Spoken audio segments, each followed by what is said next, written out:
السلام علیکم ناظرین آج کل سوشل میڈیا پر ارشد ندیم کی بڑی دھوم مچی ہوئی ہے۔ دھوم کیوں نہ مچے، ارشد ندیم پاکستان کا وہ ثبوت ہے جس نے نیزہ بازی میں 72 ملکوں میں پہلی پوزیشن حاصل کر کے پاکستان اور پاکستانی قوم کا سر فخر سے بلند کر دیا اور دنیا پہ ثابت کر دیا کہ پاکستانی قوم میں اب بھی ایسے نوجوان موجود ہیں جو محنتی ہیں اور عالمی ریکارڈ قائم کرنے کی صلاحیت رکھتے ہیں۔ کہا جا رہا ہے کہ وابڈا کی ایک ٹیم ایک گراؤنڈ میں پریکٹس کر رہی تھی اور اسی جگہ تعمیرات کا کام ہو رہا۔ وابڈا ٹیم کا جو کوچ تھا اس نے وہاں کام کرتے ہوئے ایک مزدور کو آبزرو کیا۔ اس نے دیکھا کہ وہ مزدور زمین سے 20 فٹ اوپر اینٹیں پھینک رہا ہے اور وہ یہ کام مسلسل 8 گھنٹوں سے کر رہا تھا۔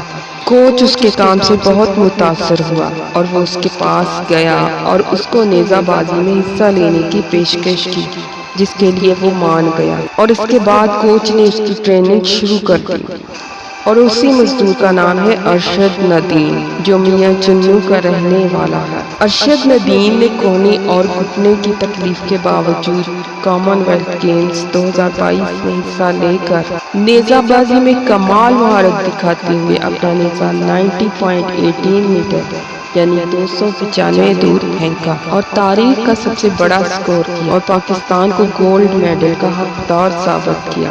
ارشد ندیم کی اس کامیابی پر پاکستان کے وزیر اعظم شہباز شریف، مسلم لیگ نون کی رہنما Maryam Nawaz, Pakistan army chief DGISP-R، Tehreek Insaf کے سربراہ عمران خان اور دیگر معروف شخصیات کی جانب سے ارشد ندیم اور قوم کو مبارکباد کے پیغامات موصول ہو رہے ہیں۔ آخر میں دعا ہے کہ پاکستان میں ارشد ندیم جیسے محنتی اور اپنے مقصد پہ فوکس رکھنے والے نوجوان پیدا ہوتے رہیں۔ پاکستان ہر فیلڈ میں ایسی ہی بڑی کامیابی حاصل کرتا رہے۔